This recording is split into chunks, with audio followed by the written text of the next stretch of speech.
स्वागत है इस नए वीडियो में। मैं रोहित देसाई को फाउंडर ऑफ जीबी एक्सपर्ट्स। इस वीडियो में हम डिस्कस करते हैं कि अगर हमारे पैसे दुनिया में कहीं पे फंस गए क्योंकि उधारी के चक्कर में, तो हमें करना क्या होगा और कौन सी इंश्योरेंस हमें बचा सकती है।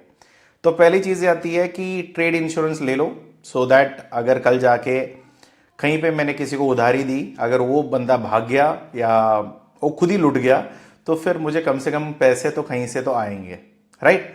तो ये चीज़ क्या होता है कि अगर आपके बायर कभी पैसे नहीं दे पाया किसी भी कारणवश, वो खुद भी बैंक करप्ट हो सकता है या उसकी नीयत साफ नहीं है, उसको देने पैसे देने की नीयत ही नहीं है, तो फिर आपके पैसे बहुत ख़राब से फंस सकते हैं। और दूसरा क्या होगा कि अभी बांग्लादेश का मोमेंट है, अभी बांग्लादेश में काफ़ी कुछ इशू चल रहे हैं, साथ ही साथ श्रीलंका में इशू हो गया था पहले, पाकिस्तान का तो इशू अभी भी है। तो ऐसे कहीं पे अभी फिर यूक्रेन का वॉर हो गया, गाज़ा का वॉर हो गया, तो ऐसे काफ़ी सारी चीज़ें अगर आप देखोगे ना, वॉर के वजह से भी काफ़ी लोगों की काफ़ी बिजनेसेस डिस्टर्ब हो सकते हैं और वहाँ पे पैसे फंस सकते हैं। तो उस सिचुएशन में आपको करना क्या होगा कि अगर आपने इंश्योरेंस ले रखी है, उधारी दे रहे हो, तो कम से कम ये इंश्योरेंस लेके रखना, सो दैट कल जाके कि हाँ भाई अगर क्लाइंट भाग गया या कुछ भी हो गया, कम से कम मेरे पैसे तो वापस आ जाएंगे। हाँ, अगर ये इंश्योरेंस लिए नहीं रखी तो फिर चलो, फिर भगवान के भरोसे पे रह जाओ और क्या। अगर सब कुछ ठीक होगा, अगर उसका वो अगर बच गया वॉर में या कहीं और में, तो फिर वो दे देगा आपको पैसे, वरना तो फिर वो भी गया। तो क्या होता है ना, काफ़ी लोगों की, हमारी इंडियन में एक नेचर है, काफ़ी लोगों को मैंने देखा है कि उधारी भी देनी है, रिस्क भी लेना है और इंश्योरेंस भी नहीं लेनी। तो इंश्योरेंस लेने के टाइम पे ये लॉजिक होता है, सर इतना अभी ऑलरेडी इतना उधारी है, इतना उधार में दे रहा हूँ, इतना लॉस हो रहा है, अभी इंश्योरेंस भी लूंगा तो मेरा प्रॉफिट कटेगा। अरे प्रॉफिट तब आएगा ना जब आपको पैसे आएंगे। अगर पैसे नहीं आए तो जो प्रॉफिट आने वाला था वो भी पूरा लॉस में चला जाता है और साथ के साथ आपका प्रिंसिपल भी डूब जाता है। देखो क्या होता है ना, 10-15% 20% आपको एडवांस में मिल सकता है, मगर आज के टाइम पे कौन सा बिजनेस है जो 80-20% पैसे से पूरा इन्वेस्टमेंट निकाल सकते हैं। देखो, माल निकालने के लिए या माल बना के भेजने के लिए हमारा तो पैसे लगने वाले हैं ना, रॉ मटेरियल पे लगेंगे, शिपिंग पे लगेगा, सब कुछ लगेगा, फिर उसके बाद हम लोग मटेरियल बना के भेजते हैं। अभी कौन सा बिजनेस ऐसा है कि भाई मुझे ना 20% एडवांस में ही ना पूरा लॉस में कवर कर लेता हूँ, ऐसा तो होगा ही नहीं। कम से कम अगर आप 80% लेते हो, 20% आपका प्रॉफिट है, चलो ठीक है, मैंने प्रॉफिट भी डुबा लिया। लॉजिक ये होना चाहिए कि अगर मेरा प्रॉफिट नहीं है, चलो मैं नया प्लेयर हूँ, मेरा भी थोड़ी बहुत बिजनेस चाहिए मुझे, तो उस चक्कर में आप अपना प्रॉफिट छोड़ो, वो भी नहीं छोड़ना चाहिए, क्योंकि तो उधर हम लोग यहाँ पे चैरिटी तो नहीं कर रहे हैं, राइट। यहाँ पे दान करने के लिए या लंगर लगाने के लिए हम लोग यहाँ पे बैठे नहीं है, हम लोग बिजनेस बनाने के लिए, हम लोग पैसे बनाने के लिए बैठे हैं। तब अभी मेन इंटेंशन ये होता है कि हमें प्रॉफिट चाहिए। चलो ठीक है, प्रॉफिट नहीं मिल रहा, कम से कम प्रिंसिपल तो मिल जाए। यहाँ पे वो भी नहीं मिल रहा, अगर पैसे डूब गया तो क्या करोगे, तो ऑप्शन ही नहीं है। तो जब आप उधारी में किसी बिजनेस निकालते हो, अगर यहाँ पे काफी लोगों को मैंने देखा है, बड़े दिलदार लोग हैं, प्याज एक्सपोर्ट करते हैं। देखो, प्याज एक ऐसी चीज है ना, जब काटोगे ना तो आंख में आंसू आएगी, साथ ही साथ जब बेचोगे और अगर उसके पैसे नहीं आए तो उसमें और ज्यादा आंसू आएगा। तो ये सोच समझ के आपको करना पड़ेगा। काफी लोग, मैं 2-3 लोगों को जानता हूँ, बड़ी बुरी हाल पे फंसे हैं आज के टाइम पे। तो क्या बताऊँ, काफ़ी कुछ सिनेरियोज आ जाते हैं, क्योंकि इतने कंपनीज को हम लोग कंसल्ट करते हैं ना, तो बहुत रोना धोना देखना हो गया था मेरे आज ही। काफ़ी कंसल्ट मैंने 2-3 मीटिंग लिया आज, तो बड़ी बुरी हाल रही उनकी। तो ये सोच समझ के आपको करना पड़ेगा कि हाँ, कम से कम इंश्योरेंस एक ऐसी चीज़ है ना कि अरे गाड़ी का इंश्योरेंस नहीं कराते, हेल्थ इंश्योरेंस नहीं कराते, टर्म इंश्योरेंस नहीं कराते, क्यों नहीं कराते? यही है कि हाँ, पैसे लगते हैं। अरे पैसे, अगर कल कुछ हो गया आपको, कम से कम आपके पीछे जितने भी लोग हैं उनके लिए कुछ तो छोड़ के जाओगे, वरना क्या होगा कि सबको कर्जे में छोड़ के चले जाओगे और उनका जिंदगी बदतर बन जाएगी, क्योंकि आप अकेले थे कमाने वाले। ऐसे ही इंश्योरेंस के बारे में, इंश्योरेंस एक ऐसी चीज है कि आप मैं हमेशा बोलता हूँ, दान पेटी में जो पैसे डालते हैं ना, हम भगवान के सामने मंदिर जाते हैं, दान पेटी में पैसे डालते हैं, भैया देखो क्या है ना, मेरी ऐसी ऐसी सिचुएशन है और मुझे बचा के रखना। बस ये वही चीज है। इंश्योरेंस कंपनी में हमें क्लेम के लिए नहीं सोचना है कि हाँ यार अगर कल जाके क्लेम होगा, ऐसा नहीं। इंश्योरेंस ले लो, अगर मेरे बुरे टाइम आ गया तो कम से कम ये साथ देंगे, बस ये उम्मीद पे आप रहो। क्योंकि भगवान के पास भी ऐसे ही होता है कि भैया तकलीफ में है तो ताकत दो या हमें तकलीफ से निकालो, दो ही चीज होती है, राइट। तो ऐसे ही इंश्योरेंस कंपनी का भी काम है। आपको ये नहीं बोलता कि कल जाके आपको क्लेम करने के लिए आप इंश्योरेंस कंपनी ढूंढो, मैं ये बोलता हूं पहले इंश्योरेंस ले लो, सो दैट कल जाके कुछ गलत हो गया तो कम से कम ये बैकअप के लिए रहता है, राइट। तो यहाँ पे क्या चीज़ें कवर नहीं होगी? अगर मेरी बेवकूफ़ी की वजह से या मेरी गलती की वजह से अगर मैंने कुछ गड़बड़ी करी तो और बायर ने उसमें हाथ खड़ा कर दिया, तो फिर वो चीज़ें यहाँ पे काम नहीं आएगा। इसमें बिल्कुल डिफ़ॉल्ट होना चाहिए और बायर रिस्पॉन्ड नहीं करना चाहिए, उस हिसाब से आपको पेमेंट वापस मिलेंगे। इसके बाद आता है कि यहाँ पे अगर कोई बड़ी न्यूक्लियर वॉर हो गया, हमको पता था पहले वहाँ पे वॉर होने वाला है, कोई बड़े बड़े मेजर पावर्स वहाँ पे ऑलरेडी इन्वॉल्व है, तो तब जाके मैं उस कंट्री में एक्सपोर्ट करने का प्लान करता हूँ, तो भी मेरे पैसे फंस सकते हैं। तो यहाँ पे दूसरा क्या है कि अगर बायर की गलती नहीं है, बायर तो पैसे देने के लिए तैयार है, मगर आपका कोई ऑपरेशनल मिस्टेक है, उसकी वजह से आपका पैसा इंडिया में नहीं आ रहा है, तो फिर इंश्योरेंस कंपनी आपको पैसा नहीं देगा। क्योंकि यहाँ पे कोई रूल्स ऐसे होंगे, काफ़ी बार ऐसा होता है कि कंट्री टू कंट्री इशू हो जाता है। बायर तो पैसे देने के लिए खड़ा है, मगर वो रूटिंग जो होती है ना, क्योंकि मैंने दुबई पार्टी को मैंने इन्वॉइस किया हुआ है और अभी पैसे जब दुबई से आने वाले थे, कोई बैंकिंग सिस्टम काम नहीं कर रहा। तो मेरा बैंकिंग सिस्टम काम नहीं कर रहा, मतलब उसका बायर का तो कोई मिस्टेक नहीं है यहाँ पे। तो फिर आप इंश्योरेंस कंपनी को ना ये जाके ये नहीं बोल सकते कि भैया बायर मुझे पैसा नहीं दे रहा, आप दो। तो बायर तो देने के लिए तैयार है, मगर आप अपना बैंकिंग सिस्टम सुधारो, फिर आपको पैसे मिल जाएंगे, राइट।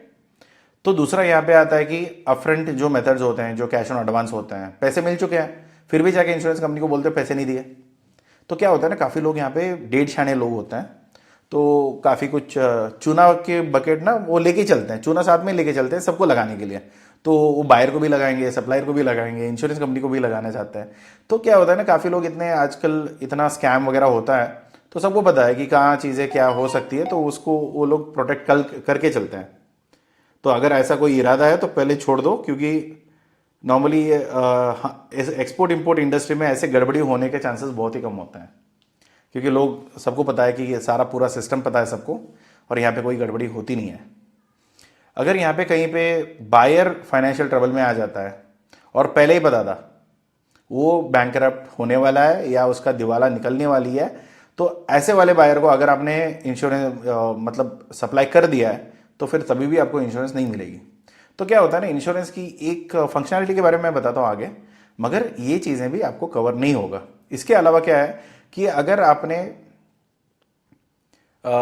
एक पार्टी को बिल किया, दूसरे पार्टी को माल बेचा, अभी जिसको माल ही नहीं मिला वो तो पैसे कैसे देगा? वो तो बिल्कुल लॉजिक वाली बात है, मगर आपकी इंटेंशन सही नहीं है, तभी भी आपको इंश्योरेंस नहीं मिलेगी। अगर यहाँ पे क्या होगा कि बायर मेरा भाई का कंपनी है, मैंने मेरे भाई के कंपनी को बेचा और मेरा भाई के कंपनी ने हाथ खड़ा किया कि वो बैंकरप्ट डिक्लेयर कर दिया, कि एंड ऑफ द डे वो तो मेरा ही कंपनी था, वो मेरा ही तो भाई था। तो इंश्योरेंस कंपनी को पता चल जाता है कि कौन ओनर था, क्या है, क्या बैकग्राउंड है, क्या नहीं है।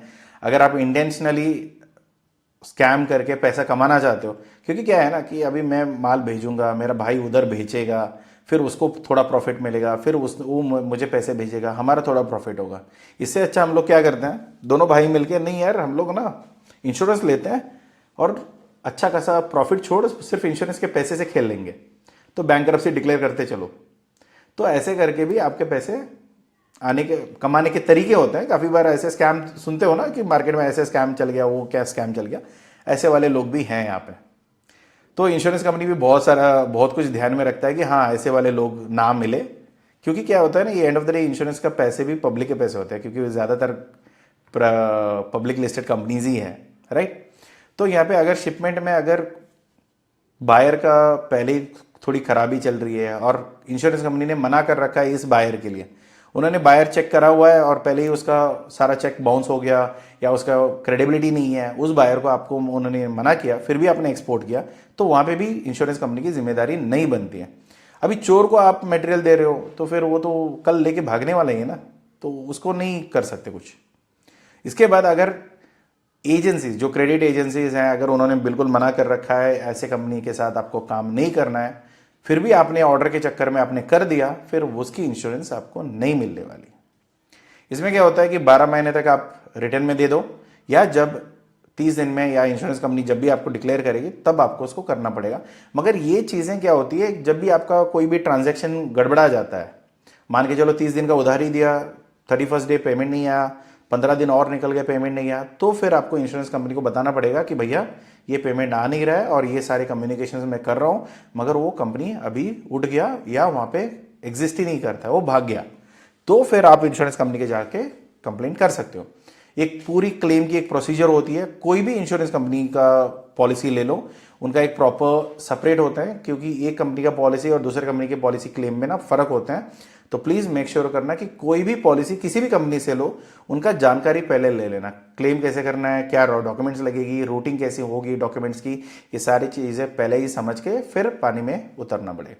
कि ऐसा ना हो कि कल दिक्कत आ गया, फिर इंश्योरेंस कंपनी पे भी हाथ खड़ा कर दिया, बायर ने भी हाथ खड़ा कर दिया। यार ये तो ऐसी बात हो गई जहाँ पे मैं बायर से तो पेमेंट आना तो था नहीं, और इन लोगों को मैंने पैसे देके मुझे बचाने के लिए बोला था और इन्होंने भी हाथ खड़ा कर दिया। अभी हम लोग अपने नसीब को कोसते हैं। तो वो इस सिचुएशन में आने से अच्छा आप पहले समझ के सब कुछ कर लोगे ना, तो ये आपके लिए बेहतर है। तो यहाँ पे एक डॉक्यूमेंट्स क्या क्या चाहिए होगा, आपने अगर सारे डॉक्यूमेंट्स प्रॉपरली किए होंगे तो फिर ये आपके लिए फ़ायदा रहेगा। अगर आपके यहाँ पे कोई भी डॉक्यूमेंट कमी है, सेल अग्रीमेंट ही नहीं है, क्यों सेल अग्रीमेंट नहीं है, वो तो मेन डॉक्यूमेंट है, वो भी नहीं है।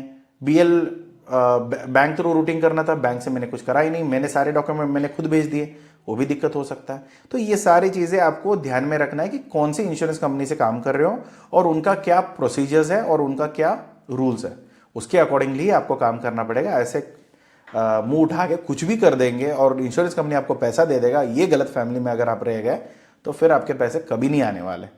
इसके अलावा इंश्योरेंस की इनवॉइसेस हो सकते हैं, डॉक्यूमेंट्स हो सकते हैं, कॉन्ट्रैक्ट तो बिल्कुल लोग नहीं कर रहे आज के टाइम पे, कर लो यार, वरना आपकी बहुत बुरी हाल हो सकता है। फिर यहाँ पे कम्युनिकेशंस विद द बायर, आपके व्हाट्सएप मैसेज ना लीगल कम्युनिकेशन नहीं है, आपको सारे जो भी होगा पहले दिन से, जिस दिन की इंक्वायरी आई उस दिन से लेके अभी तक का सारा ईमेल ट्रेल आपको प्रिंट आउट निकाल के रखना पड़ेगा, सो दैट कल अगर कोई गड़बड़ी हुई तो ये सारी चीज़ें आपने क्लैरिफिकेशन के लिए आपके इंश्योरेंस कंपनी को मनाने के लिए ये सारे डॉक्यूमेंट्स देने पड़ेंगे, इतना ध्यान रखिए। फिर इसके बाद आता है कि बैंक इन्वॉल्वमेंट। तो बैंक की यहाँ पे ज़्यादातर रोल आता नहीं है, सिर्फ एक कोरियर कंपनी के जैसा काम करता है। अगर कोई कंपनी ये चाहता है कि आप डॉक्यूमेंट्स डायरेक्टली ना भेजो, बैंक थ्रू भेजो, तो फिर आपको बैंक को as a courier company use करना है। सारा डॉक्यूमेंट ले लिया, बैंक को दे दिया, बैंक को बोला कि भैया उसका ये बैंक है, वहाँ पे जाके ये कोरियर पहुँचा दो, तो फिर बैंक कोरियर चार्जेस आपसे लेके वो मटेरियल डॉक्यूमेंट्स वहाँ पे पहुँचा देगा। मगर कोई पेमेंट का गारंटी बैंक वगैरह कुछ नहीं लेगा, ये एलसी ऑपरेशन नहीं है, ये सिर्फ आपको कोरियर करके दे देगा बस। उसका जो भी कॉपी रहता है ना, एक्नॉलेजमेंट, हाँ मैंने ये सारे डॉक्यूमेंट लिए हुए हैं और ये डॉक्यूमेंट सारे मैंने इस बैंक को हमने कोरियर कर दिया है, उसका जो लेटर ऑफ कम्युनिकेशन मिलता है बैंक की तरफ से आपको, वो डॉक्यूमेंट आपको अगर कल जाके क्लेम लेना है तो फिर आप वो डॉक्यूमेंट आप इंश्योरेंस कंपनी को दे सकते हो, सो बोलने के लिए कि भैया मैंने सारे डॉक्यूमेंट बैंक से कराया और बैंक ने ये सारे डॉक्यूमेंट्स उसको भेजे और ये प्रूफ है बैंक का, तो यहाँ पे मैंने कोई गड़बड़ी नहीं करी, बाकी अगर कुछ डाउट है तो बैंक से बात कर लो। तो ये चीज़ें आपको सॉर्ट आउट हो जाता है। फिर इसके बाद मेन रिस्पॉन्सिबिलिटीज यहाँ पे देखो क्या है ना, सारे डॉक्यूमेंट्स क्लियर रखना चाहिए, आपका नीयत साफ होनी चाहिए, पहली चीज़ तो ये है, क्योंकि इंश्योरेंस कंपनीज आपकी भलाई के लिए है, उनको लूटने के लिए नहीं है। प्रोमिनेंटली यहाँ पे क्या होता है कि अगर कोई क्वेरीज है तो प्लीज़ इंश्योरेंस कंपनी से बात कर लीजिए, बैंक को बता के रखिए कि क्या हो रहा है क्या नहीं हो रहा है। फिर बाद में अगर कोई लीगल इश्यूज आ जाती है कि कहीं पे फंस जाते हैं, हम तो यही हमारी पूरी लीगल टीम है, अगर कोई ज़रूरत पड़ती है तो प्लीज़ हमसे बात करिए, हम लोग आपकी मदद करने के लिए ट्राई करते हैं। इसके अलावा कौन सी इंश्योरेंस कंपनीज है जो आपके लिए इंश्योरेंस देते हैं, एक तो पहली है गवर्नमेंट की कंपनी ईसीजीसी, जो एक्सपोर्ट के लिए बनी हुई है, ऐसा नहीं कि किसी और चीज़ के लिए बना हुआ है उससे हम कुछ और करा रहे हैं, ये कंपनी ही बनाई है इंश्योरेंस के लिए, और वो भी एक्सपोर्ट, उसका नाम पे ईसीजीसी जो है ना, वो नाम ही वो इसका एक्सपोर्ट के लिए है। तो फिर उस कंपनी का मेन इंटेंशन है कि हमें, अगर हम एक्सपोर्ट कर रहे हैं तो फिर हमारे लिए ये बैकअप का काम करता है, उधारी में आपको करना है तो करो, हम लोग आपको इंश्योरेंस दे रहे हैं। तो ये चीज़ ईसीजीसी का मेन क्राइटेरिया है। इसके वेबसाइट पे भी जाएंगे, ऐसा नहीं कि यहीं पे हमारी वीडियो एंड हो रहा है, ये कंपनी भी आपको अच्छा खासा इंश्योरेंस देता है।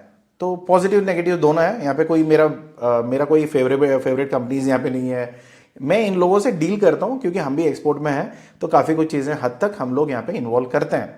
तो फिर आता है टाटा AIG, फिर आता है HDFC, फिर आता है अलायंस। सो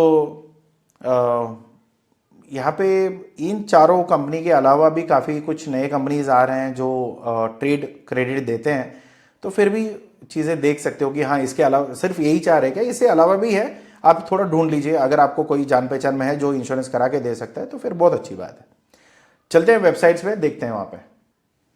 जो मैं बता रहा था ट्रे ECGC, वो यही कंपनी है जो उनकी ऑफिशियल वेबसाइट है ये। तो यहाँ पे जाके आप क्या कर सकते हो, इनकी ऑफिसेज हर जगह पे है। अगर आप नॉर्थ रीजन में रहते हो,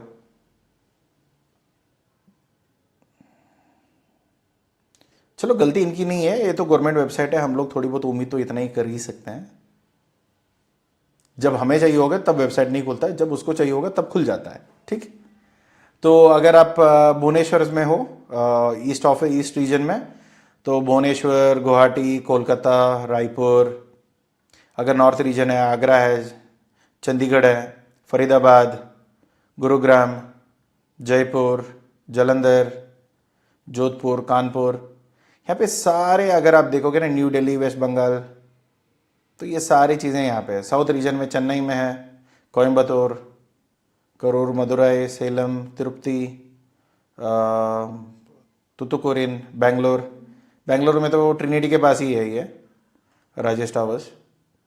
गुंटूर, हैदराबाद, कोच्चि, मंगलोर, विशाखापट्टनम, अहमदाबाद, बांद्रा, इंदौर, नागपुर, पुणे, राजकोट, सूरत, ठाणे। ये इनकी ब्रांचेस ऐसा नहीं है कि कहीं पे किसी रीजन में है नहीं, क्योंकि ये गवर्नमेंट का ऑफिस है, तो गवर्नमेंट की उनके लिए कोई ऐसा कोई दिक्कत नहीं आती है कि यहाँ पे इनके हेड ऑफिस भी है, ब्रांच ऑफिस भी है, रीजनल ऑफिस भी, आप प्रॉपर्ली चेक कर सकते हो। ये खुल जाते हैं ऐसे, कभी कभी तो दिक्कत देते हैं, चलो ठीक है, आज उनको दिक्कत देने का सीज़न है, ठीक।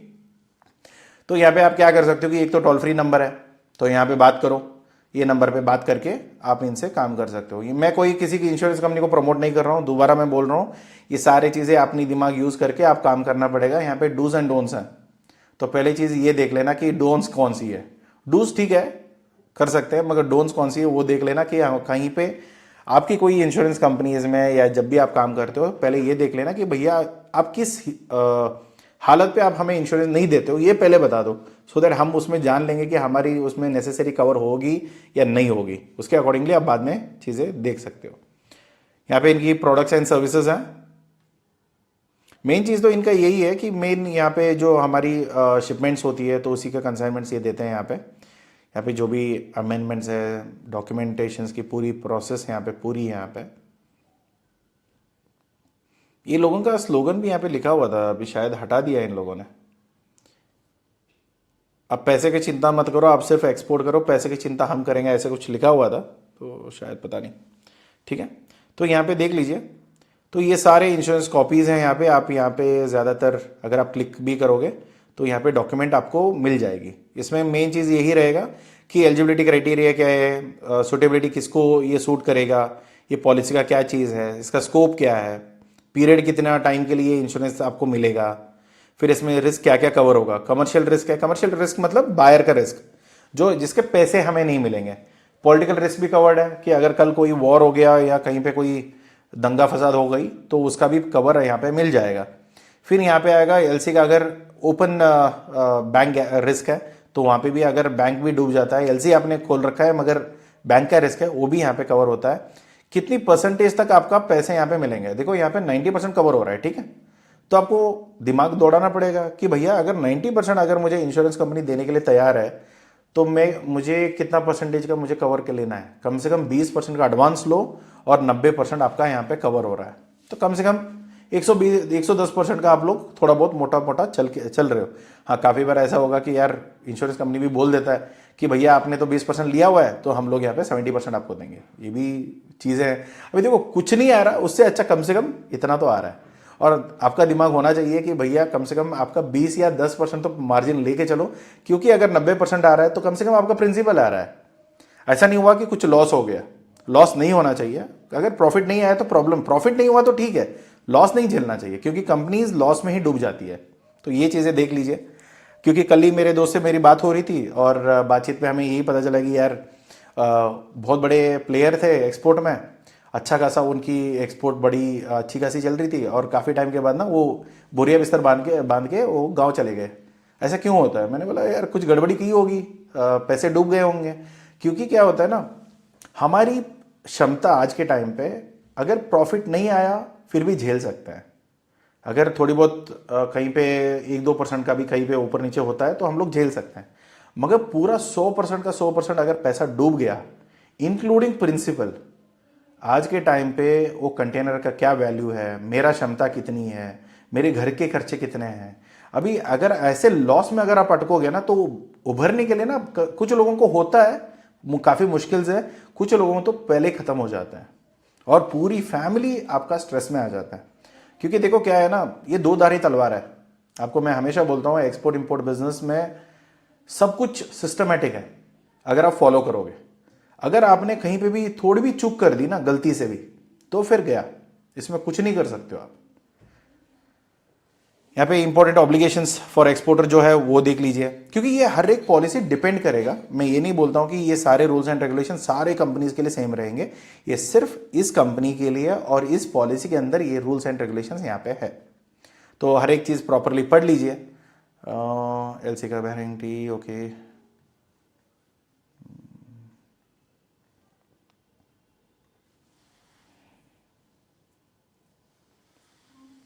ठीक है, मेजरली ये सब कवर हो जाता है। तो ऐसे ही आपको देखना पड़ेगा कि आपकी कंपनी के लिए ये कौन सी सूटेबल पॉलिसी है, उसके अकॉर्डिंगली आप देख सकते हो। कि अगर आप छोटे एक्सपोर्टर हो, आप एक एक्सपोर्टर टर्न ओवर के ऊपर आपको पॉलिसी लेना है, तो उसके अकॉर्डिंगली आप प्लान करके आप ये सारी चीज़ें पढ़ लीजिए, देखिए, फिर बाद में आप इसको एग्जीक्यूट करिए। ठीक है, प्रोडक्ट्स एंड सर्विसेज में सारे पॉलिसीज इनके यहाँ पे है। अगर पहले इनके ऑफिस जाने से पहले आप प्रिंट आउट ले लो, समझ लो, फिर उनको जाके पूछ लेना कि भैया हमें बताओ कि ये इंश्योरेंस हमें लेना है तो कैसा है क्या है। अगर एक इंश्योरेंस की इनकी एक ऑफिस है, मान के चलो अभी बेंगलोर का ऑफिस है, कोई बंदा ठीक से जवाब नहीं दे रहा, तो ठीक है, कोई और नज़दीक वाली ब्रांच जो है वहाँ से बात करो, या हेड ऑफिस इनकी है वहाँ पे जाके बात करो। कहीं से भी बात करके, कम से कम टोल फ्री नंबर पे बात करके इनका सारा चीज़ें देख के फिर आप ले सकते हो। और इनकी यहाँ पे काफ़ी सारे मीटिंग्स वो करते हैं, नाम के लिए करते हैं या सच में करते हैं वो देख लेना। यहाँ पे देखिए इनकी हर दिन का इनका वेबिनार्स होता है, राइट। यहाँ पे तो लिखा है, करते हैं या नहीं करते हैं ये तो आपको करने के बाद ही पता चलेगा। आप देखो, अगर कल के कल या परसों तरसों जब भी आपको टाइम मिलेगा, अगर ये टाइम में अगर आप अवेलेबल हो तो एक बार ये मीटिंग अटेंड करके एक बार चेक कर लेना कि हाँ सच में ये लोग करते हैं या नहीं करते हैं। तो फिर यहाँ पे सर्विस ब्रांचेस है, कस्टमर केयर सपोर्ट है, मीडिया रूम है। तो और कुछ अलावा अगर कुछ आप समझना चाहते हो तो यहाँ से कर सकते हो। ये गवर्नमेंट की एंटिटी है, थोड़ी बहुत आपको सर्विस गवर्नमेंट वाली फीलिंग दे तो देगी, ऐसा नहीं कि फटाक से कुछ भी करके आपको दे देंगे। बहुत प्रोसेस होते हैं, बहुत एसओपीज होती है, जो जायज़ भी है नाजायज़ भी है, तो काफ़ी कुछ चीज़ें ये लोग गड़बड़ कर देते हैं, तो देख लीजिए, रहने में तो वो अच्छी बात है। इसके अलावा आता है टाटा एआईजी, जो हम लोग नॉर्मली काम करते हैं जिनके साथ। इसमें ये फेवरेटिज्म नहीं है कि हाँ इनसे ही काम करना है, आप जिससे चाहिए काम कर सकते हो। बट एक चीज़ ध्यान में रखना कि प्राइवेट कंपनीज थोड़ी बहुत जल्दी काम करती है और साथ ही साथ यहाँ पे कोई बैकअप नहीं होता है, रूल्स एंड रेगुलेशन सबका रहता है। यहाँ पे कोई थोड़ी बहुत कर देते हैं ये लोग, तो देख लीजिए कि कौन सा इनका अगेन पॉलिसी कौन सी है, मेरे लिए है या नहीं है, ये लोग कवर कर रहे हैं, जो चीज़ मुझे चाहिए वो कवर हो रहा है या नहीं हो रहा है। ऐसा नहीं बोलना कि कल रोहित ने बोला कि रोहित ने बोला कि हाँ ये पॉलिसी लेना है तो मैंने ले लिया। अंधाधुंध किसी पे भरोसा मत करो, मेरे पे भी मत करो। तो ये चीज़ें सोच समझ के, जो भी पॉलिसी आप ले रहे हो सोच समझ के लेना, वरना कल आके मेरा गला पकड़ोगे यार आप लोग। फिर ये HDFC का वेबसाइट है, तो यहाँ पे देख लो कि क्या चीज़ें कवर होती है। थोड़ी इसको मैं जूम कर देता हूँ, हाँ। तो यहाँ पे आप देख सकते हो कि क्या पॉलिसीज़ हैं, क्या चीज़ें कवर हो रही है। अगर देखो, अगर ये कंपनी बायर उठ गया या उसका बैंकरप्सी उसने डिक्लेयर कर दी, तो फिर आपका काम आएगा। अगर उसने जानबूझ के, कि किसी का नियत ही खराब है तो क्या कर सकते हो आप, आपको पहले पता नहीं था, आपने उधारी दे दी, अभी वो उसका नियत ही नहीं है पैसा देने का, उसने सारा नंबर आपका ब्लॉक कर दिया, उसने नंबर चेंज कर दी, ईमेल आईडी रेस्पॉन्ड नहीं कर रहा, तो आपके तो पैसे फंस गए, तब आप क्या करोगे। तो फिर ये चीज़ें इंश्योरेंस कंपनी कवर कर लेगी। और उसके अलावा कोई और चीज़ें हैं जो आपके हाथ में या मेरे हाथ में नहीं है, तो वो चीज़ें भी यहाँ पे कवर हो जाता है। तो इसमें मेन आपको देखना पड़ेगा कि क्या चीज़ें कवर नहीं होती है। ज़्यादातर वही है कि आपकी खुद की कहीं पेनल्टीज़ है, डैमेजेस है, आपके बीच में कोई डिस्प्यूट है, आपने क्वालिटी कुछ गलत भेजा हुआ है, ऐसा कुछ है तो फिर वो चीज़ें यहाँ पे आपको देखना पड़ेगा। कि इसलिए मैं बोलता हूँ कि ये डिस्प्यूट आना नहीं चाहिए, क्वालिटी डिस्प्यूट तो पहले ही नहीं आना चाहिए, क्योंकि इंश्योरेंस कंपनी भी हाथ खड़ा करता है। क्वालिटी डिस्प्यूट ऐसी चीज़ है जो आपको एक छोटी सी इंस्पेक्शन अगर आप करा दोगे ना, पहले प्री शिपमेंट और पोस्ट शिपमेंट अगर आप करा देते हो, तो आपको कभी इंस्पेक्शन हो जाती है तो फिर ये दिक्कत तो कभी नहीं आएगी। कि भैया अगर वो बायर बोलता भी है कि मैंने गलत माल भेजा है, अरे यार इंश्योरेंस यहाँ पे मैंने इंस्पेक्शन करा के भेजा है आपको, तो ये सारा सर्टिफिकेट है। अभी काफ़ी बार ये लोग क्या करते हैं ना, इनकी जिनकी नीयत सी ठीक नहीं होती है, वो तो बड़े अच्छे बोलते हैं कि सर ये अरे फालतू का खर्चा है, मत करो, आपका पैसे बच जाएगा। अबे क्या है ना, जो भी कंटेनर में एक फूटी कौड़ी भी जा रही है वो पैसे मेरे बायर ही देगा, ये तो 100% गारंटीड है। भले वो मैं 2 बार इंस्पेक्शन कराऊं या इंश्योरेंस लूं या कुछ भी लूं, ये सारे खर्चे जितने भी मैंने इनको डालने हैं, ये एंड ऑफ द डे मुझे मार्केट से ही वापस लेने हैं। इतना दिमाग में रख, घर से एक पैसा भी हम लोग यहाँ पे नहीं लगाते हैं। देखो क्या होगा कि यहाँ पे मैंने 10,000 लगाया, ठीक है, मान के चलो इंश्योरेंस कंपनी का मैंने 10,000 रुपये का इंश्योरेंस लिया। अभी 10,000 में मैं 10 शिपमेंट करता हूँ, तो हर एक शिपमेंट के सामने मेरा 1,000 तो वसूली होनी चाहिए। ऐसा तो नहीं बोलूँगा कि एक ही पूरा 10,000 एक ही कंटेनर में डाल दो, क्योंकि बायर भाग जाएगा। तो कम से कम जितना खर्चा है उसको आप डिवाइड करके आप अपना खर्चा निकालते हो, क्योंकि एंड ऑफ द डे आप इस बिजनेस में उनके लिए हो, आपके लिए नहीं हो। तो ये सारी चीज़ें देख लीजिए, जो कवर होता है, जो चीज़ें कवर नहीं होती है। नहीं ये तो मुझे बायर का इंस्पेक्शन का भी अगर कोई दिक्कत है तो फिर मुझे चाहिए, तो फिर ये कंपनी पॉलिसी काम में नहीं आएगा। अगर कोई डिस्प्यूट है वो तक अगर इंश्योरेंस कंपनी रिजॉल्व करना है आपके लिए, तो फिर ये इंश्योरेंस कंपनी वो नहीं करेगा। तो फिर वो चीज़ें रहेगी, क्या चीज़ें कवर्ड है, क्या चीज़ें कवर्ड नहीं है, फिर क्या उसका प्रोसेस है। और सब लोग ना स्टार्टिंग में ना बहुत अच्छे तरीके से बात करते हैं, ये ध्यान में रखना। मीठी बातें, जब तक आपसे प्रीमियम नहीं लिया जाता तब तक आपसे बहुत अच्छी प्यार से बात होगी, चाय भी ऑफर करेंगे। जब आप क्लेम करने जाओगे तब पता चलेगा कि आपके चप्पल कितने स्ट्रांग है, क्योंकि इतना घुमाते हैं ना, पूछो मत। फिर आता है अलायंस कंपनी, ये बाहर की कंपनी है, तो यहाँ पे भी आप देख सकते हो। अगर आपको ऐसे चेन से बैठना है ना, तो फिर इंश्योरेंस लेके ही चलो। यहाँ पे उनके और क्रेडिट मैनेजमेंट टूल्स हैं, आप उसमें भी चेक कर सकते हो, एक बार देख ही लेते हैं।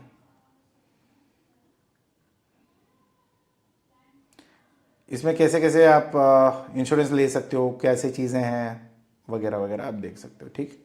तो यहाँ पे देखो कि इनके यहाँ पे काम कैसे करता है। एक तो पहली चीज़, जब भी आप कोई इंश्योरेंस लेना चाहते हो, आप उसके कस्टमर की जो भी है वो डिटेल्स उनको दोगे। अरे सर ये बायर्स लेके चले जाएंगे, तो अरे इंश्योरेंस कंपनी है, वो एक्सपोर्ट कंपनी, आपके कॉम्पिटिटर थोड़ी ना है। आप उसको पूरा डिटेल्स दो, तो फिर वो क्या करते हैं, उसकी क्रेडिट वर्दीनेस चेक करते हैं, उसकी औकात कितनी है, वो है भी या नहीं, उसका औकात भी तो है भी या नहीं कि आपका उधारी लेने के लिए। आप 2 करोड़ का उधारी दे रहे हो, उसका औकात 10 रुपये का भी नहीं है, तो फिर 2 करोड़ का पैसा कहाँ से देगा वो। तो आपको भी सोच समझ के करना पड़ेगा कि उधारी ऐसे नहीं कि सबको बांटते घूम रहे हो, क्योंकि पैसे लिमिटेड होते हैं, किसी के पास भी हो एक हद तक लिमिटेड ही रहते हैं। फिर उसके बाद आता है कि क्रेडिट लिमिट कैलकुलेटर। एक बार उसका औकात पता चल गया, मुझे पता चल गया कि उसको 2 लाख या 10 लाख का लिमिट उसका औकात है। अभी उसके बाद क्या करता है कि इंश्योरेंस कंपनी एक लिमिट डाल के देता है कि हाँ उसका औकात इतना है, इतना हद तक आप उसको एक्सपोर्ट कर सकते हो। नहीं सर मुझे तो अभी इंश्योरेंस कंपनी बोलता है 2 लाख का लिमिट है, आप बोलते हो नहीं सर मुझे तो मेरा शिपमेंट तो 10 लाख के नीचे जा ही नहीं सकता, 10 लाख करना है तो कर लो, अगर डूब गया पैसे कल हम तो सिर्फ 2 लाख देंगे, बाकी पैसे आपके ऊपर है, हमें कोई लेना देना नहीं है उस चीज़ से। अगर इतना रिस्क लेके काम करना है तो फिर कर लो। नहीं भाई अभी जब तक वो एडवांस, देखो सर उसको भी, बायर को भी बोल सकते हो, देखो सर ऐसा है कि मेरा इंश्योरेंस कंपनी इतना कवर तो नहीं कर रहा है, आप उधारी चाहते हो ठीक है मैं देने के लिए तैयार हूँ, मगर मेरी इंश्योरेंस कंपनी इतना लिमिट देता नहीं है, तो मैं आपको LCL कर सकता हूँ, क्योंकि FCL तो 8 लाख 10 लाख का है, अभी 2 लाख का ही लिमिट मिला है, तो मैं आपको लेस देन कंटेनर लोड देता हूँ, आप 4-5 बार कर लो, आपको हम पे ऊपर भरोसा आ गया और हमें आपके ऊपर भरोसा आ गया, तब हम लोग 10 लाख का कर लेंगे। मगर कभी नहीं करना है, बोलना ऐसा ही है मगर करना नहीं है, क्योंकि कल जाके, क्योंकि क्या होता है ना, भरोसा जीतने के लिए ना 5-10 कंटेनर अच्छे खासी चली जाती है, साल भर 2 साल तक बिजनेस अच्छा चलता है। जिस दिन आपने भरोसे पे आके कॉन्फिडेंस इतना बूस्ट हो जाता है ना, ओवर कॉन्फिडेंस हो जाती है कभी कभी, तो फिर जब आपने दिया तो ऐसे उतारेगा वो बाटली में, तो कभी बाहर नहीं आओगे आप। तो उतना ध्यान में रख लेना, ठीक है। फिर उसके बाद आता है बिजनेस, बाकी जो जैसे है वैसे ही चलेगा, उसमें कोई दिक्कत नहीं आएगी, आप जो शिपमेंट करते रहोगे। इसमें एक आता है इंश्योरेंस में ना, एक टर्नओवर बेसिस पे भी आता है, एक आता है केस टू केस बेसिस पे। अभी एक बायर के साथ मुझे 4-5 शिपमेंट जाना है, ये लोग क्या बोलते हैं, आप 2 लाख का ना, जैसे ही 2 लाख का भेजा, पेमेंट आया, फिर 2 लाख का भेजो, उसी इंश्योरेंस पॉलिसी में सब कुछ कवर्ड है। प्रोसेस आपको सेम रहेगा, इंश्योरेंस वही रहेगी, प्रीमियम एक बार देना है और आपका सारा इंश्योरेंस कवर हो रहता है। अगर जिस दिन अभी आपने भेजा पैसे नहीं आए, तब आप इंश्योरेंस कंपनी को बताओगे कि भैया देखो मैंने 6 शिपमेंट किया, 6 के 6 पेमेंट आए, ये 7वें वाले में ना पैसे फंस गए मेरे, अभी आप मुझे पैसे दो। तो फिर वो लोग चेक करेंगे कि भैया आपकी तो पहले गलती है कि नहीं, क्योंकि क्या है ना, इंश्योरेंस कंपनी भी बिजनेस है, जैसे बैंक भी एक बिजनेस है, हम भी बिजनेसमैन है और इंश्योरेंस कंपनी भी बिजनेस है। आप कभी ये नहीं बोल सकते कि हाँ इंश्योरेंस कंपनी हमारे लिए बैठा है, हमारे लिए कोई नहीं बैठता, ठीक है। तो हमारे ये इंश्योरेंस कंपनी क्या होता है, इनको तो सिर्फ प्रीमियम से प्यार होता है, क्योंकि 100 जगह से प्रीमियम लेंगे, अगर किसी 1-2 लोगों का पैसा डूब गया तो 10 लोगों या जो 100 लोगों से उन्होंने इकट्ठा किया उसमें से थोड़ा बहुत आपको देंगे। तो ये उनका मेन रहता है। अभी जो भी पॉलिसीज आ रहे हैं उसको सबको अप्रूव करते जाएंगे तो पागल कहलाएंगे, राइट। तो उनका बिजनेस मॉडल वो है नहीं। तो फिर वो क्या करते हैं कि आपकी गलती ढूंढना शुरू करते हैं कि भैया ये कैसे भी करके ये पॉलिसी कैंसिल करें, मतलब इसको देना। अगर आपने कहीं पे भी लूप होल छोड़ रखा है तो आपका पैसे फंस सकता है, आपकी इंश्योरेंस क्लेम नहीं होगी। वो सब सीधा बोल देंगे सर देखो क्या है ना, यहाँ पे रूल्स में ना छोटे छोटे अक्षरों में जो लिखा गया है ना, ये आपको फंसाने के लिए लिखा गया है, और अगर यहाँ पे आपने फंस चुके हैं कि ये गलती आपको नहीं करनी थी, आपने कर दिया, तो इसके वजह से हम लोग आपको पैसे नहीं देंगे। काफ़ी बार ये होता है ना कि एक मूवी था एक्ट ऑफ गॉड का, जो OMG है, ओ माई गॉड, हाँ।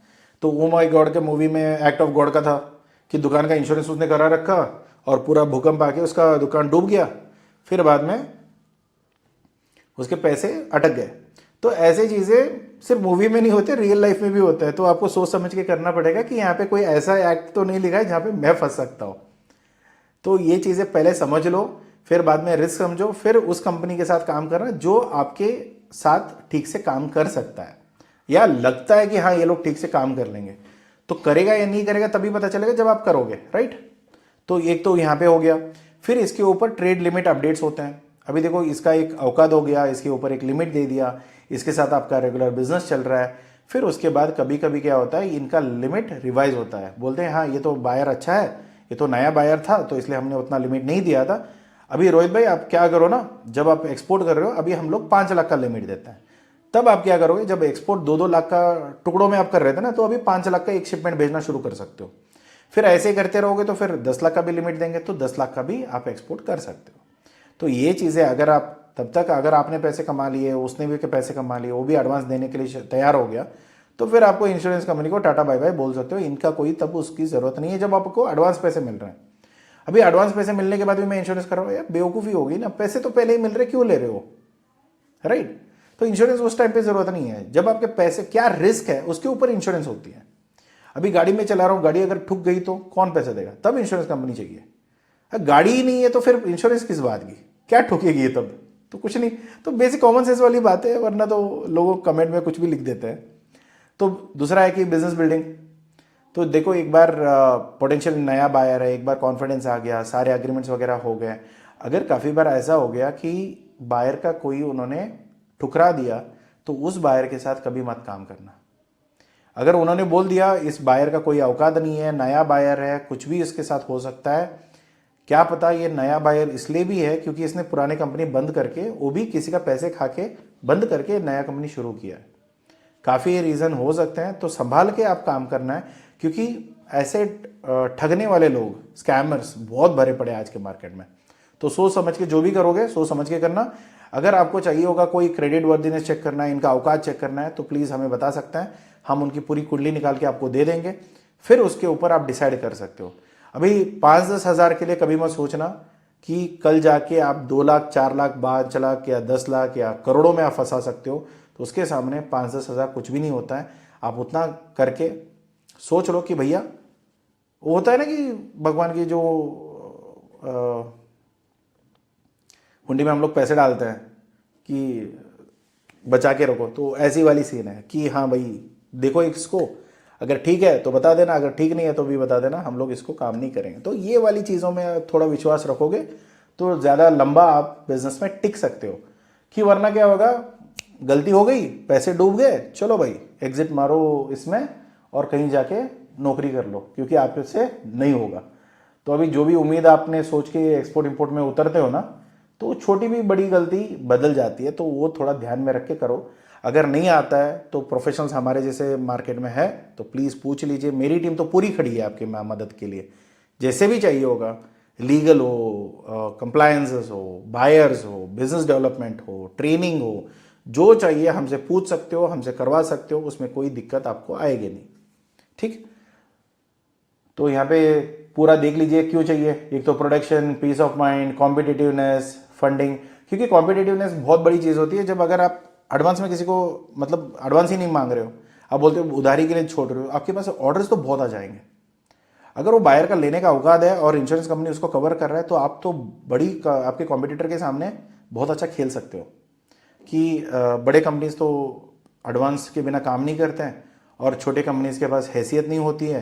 तो आप एक ऐसे प्लेयर हो जिसके पास पैसे तो है मगर रिस्क लेने के लिए औकात नहीं है। तब आप क्या करते हो, इंश्योरेंस कंपनी को बैकअप पे रखते हो और ट्रेड करना शुरू करते हो। तो आप इन दोनों के बीच वाले जो प्लेयर बनते हो ना, यहाँ पे पैसे अच्छे खासे आप कमा सकते हो। हाँ, गड़बड़ी हो गई तो इंश्योरेंस कंपनी का पूरा प्रोसेस आप फॉलो कर रहे हो और यहाँ पे कहीं गड़बड़ी आपका नहीं हो रहा है, तो फिर आप अच्छा खासा लंबा बिजनेस खेल सकते हो। जब पैसे इकट्ठा होना शुरू होते हैं तो फिर उसको आप दोबारा री इन्वेस्ट करके आप कंपनी बड़ा कर सकते हो। दूसरा आता है फंडिंग का इश्यूज नहीं होनी चाहिए। फिर यहाँ पे प्रॉफिटेबिलिटी, कैश फ्लो। जब पैसे आ रहे हैं जा रहे हैं ना, कोई भी बैंक आपको आगे से जाके पैसा देगा।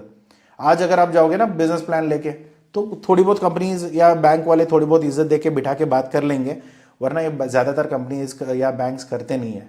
आपका अच्छा खासा कैश फ्लो चल रहा है तो आपको कोई दिक्कत नहीं है, आपको कोई भी बैंक लोन दे देगा या क्रेडिट लोन दे देगा या प्रोस्ट या प्री शिपमेंट लोन दे देगा, उसमें कोई दिक्कत नहीं आएगी।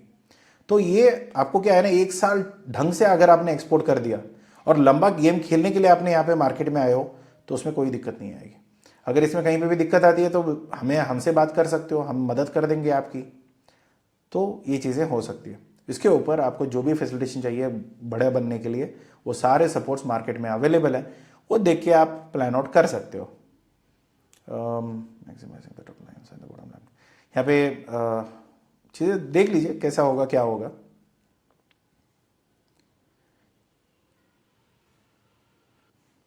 इस एग्जाम्पल पे यहाँ पे अगर आप देखोगे ना, तो इनके साथ काम करने के क्या फ़ायदा है कि यहाँ पे आपने इतना पैसा कमाया, यहाँ पे भी आपने कुछ प्रॉफिट या लॉस नहीं हुआ, मगर यहाँ पे जाके ना आपका इन्वॉइस डूब गया।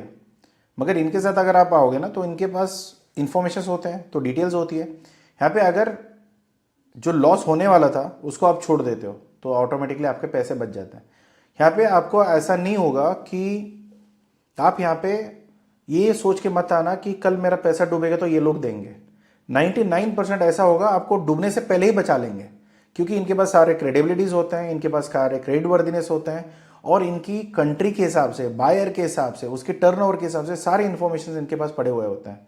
तो पहले इनके पास चेक कर लो क्रेडिट लिमिट है कितना है, क्या है, ट्रांजैक्शन लिमिट कितना तक कवर कर सकते हैं, उसके हिसाब से। देखो क्या होता है ना, काफ़ी लोग आज के टाइम पे जितने भी एक्सपोर्टर्स हैं खुश हो जाते हैं कि इंक्वायरी आ गई। इंक्वायरी आना इंपॉर्टेंट नहीं है, इंक्वायरी के साथ उसका क्रेडिट लिमिट होना चाहिए। अभी बायर आ गया, ठीक है, बहुत अच्छी बात है, कंग्रेचुलेशंस, मगर उसका बैकग्राउंड चेक करो, वरना क्या होगा कि बायर को, जिसको आप बायर बोल रहे हो, वो शैतान निकलेगा, वो रावण वाली सीन हो जाएगी।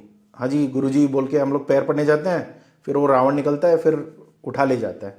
यहाँ पे हमारे पैसे उठा ले जाएंगे, राइट। तो ये सारी चीज़ें आपको ध्यान में रखना है, फिर आपको काम करना है। तो प्लीज़ उस हिसाब से आप अपना बिजनेस मैनेज करिए। काफ़ी इंश्योरेंसेस कंपनी एक चीज़ को ज़्यादातर मांगती है या देखता है, वो है डंस नंबर। तो ये काफ़ी बार क्या होता है, एक सर्टिफिकेट जैसी होती है जो 9 डिजिट का नंबर्स होते हैं। ये अगर DNB कंपनी की नंबर्स होती है, जो इनकी क्रेडिट रिपोर्ट्स वगैरह होते हैं, तो अगर ये इनका क्रेडिट वर्दीनेस है, अगर इनके पास डेंस नंबर है, तो कोई भी पॉलिसी वाली कंपनी जो है ना, वो लिखित में देते हैं कि अगर उनका डेंस नंबर है तो अपडेट कर दीजिए, तो हम लोग उनका चेक कर देते हैं। तो ये यहाँ पे DNB का नंबर अगर मिल जाता है तो उनका क्रेडिट वर्दीनेस उनके इंश्योरेंस कंपनीज के पास ऑलरेडी होता है, तो वो चेक करके फिर आपको बता देंगे कि ये कंपनी ठीक है, कर सकते हैं, और इनका इतना हैसियत है, इतना बड़ा कंपनी है, इतना टाइम से वो कर रहे हैं, और उनकी अच्छी खासी रिकॉर्ड है। अगर रिकॉर्ड नहीं है तो फिर वो बोलेंगे कि भैया इसके हाथ जोड़ के मना कर दो, अगर वो एडवांस देते हैं तो ही काम करना, वरना छोड़ दो। अभी देखो, उनको अगर उनको क्रेडिट उधारी चाहिए, अभी उधारी तो नहीं मिलेगी क्योंकि इंश्योरेंस कंपनी ने मना कर दिया। इसका मतलब ये नहीं कि आप सीधा जाके उसको बोलोगे हम लोग आपसे काम नहीं करेंगे। देखो सर, क्या है ना, हम लोग आपको उधारी तो नहीं दे सकते क्योंकि मेरी इंश्योरेंस कंपनी उसको लिए मना कर रहा है, बट आप अगर काम करना चाहते हो, मैं 1-2% आपको डिस्काउंट देने के लिए तैयार हूँ, क्योंकि मैं प्रॉफिट कम करने के लिए तैयार हूँ, मगर कम से कम आप एक काम करो, आप मुझे एडवांस दे के काम करो, वरना तो नहीं हो पाएगी। तो इतना बोलने के बाद अगर उसके नीयत साफ है, उसके पास पैसे हैं, तो वो कर लेगा। अगर वो आप ही के पैसे से वो अपना धंधा चलाना चाहता है तो फिर रहने दो, क्या कर सकते हैं, राइट। तो ऐसे करके ओवरऑल आप अपना बिजनेस स्ट्रैटेजी बना सकते हो। अगर कोई भी डाउट है, कोई भी चीज़ें आपको समझ में नहीं आया, या ऐसा कोई सिचुएशन है जो जिसमें मैंने अभी एक्सप्लेन नहीं किया, आप फंस चुके हो या आप फंस सकते हो, तो प्लीज़ कमेंट बॉक्स यूज़ करिए, बात करिए। अगर आपको पर्सनल कंसल्टेशन या डिजिटल कंसल्टेशन चाहिए होगा तो प्लीज़ ऑफिस के नंबर पे कॉल करिए, जो आपको डिस्क्रिप्शन में मिल जाएगा। इसके अलावा और कोई मदद चाहिए बायर फाइंडिंग में, डेटाज में, डील क्लोजिंग में, पूरी एक्सपोर्ट मैनेजमेंट सर्विसेज में, या इंपोर्ट मैनेजमेंट सर्विस चाहिए होगी पूरी, मतलब आप मटेरियल पैक करके रखो, उसके बाद बायर लेके आने से लेके नेगोशिएट करने से, अग्रीमेंट करने से, फिर फाइनेंशियल रिस्क मैनेजमेंट करने से, सारी चीज़ें मेरी टीम करेगी आपके लिए। अगर आप ये सर्विस चाहते हो तो प्लीज़ हमें कांटेक्ट करिए, पूरी डिटेल्स लीजिए, फिर उसके बाद अगर आपको ठीक लगता है तो काम करना शुरू करिए। तो मिलते हैं अगले वीडियो में। Thank you so much for watching this. अगर लाइक नहीं किया तो लाइक करिए, सब्सक्राइब नहीं किया तो सब्सक्राइब करिए। Take care, bye bye.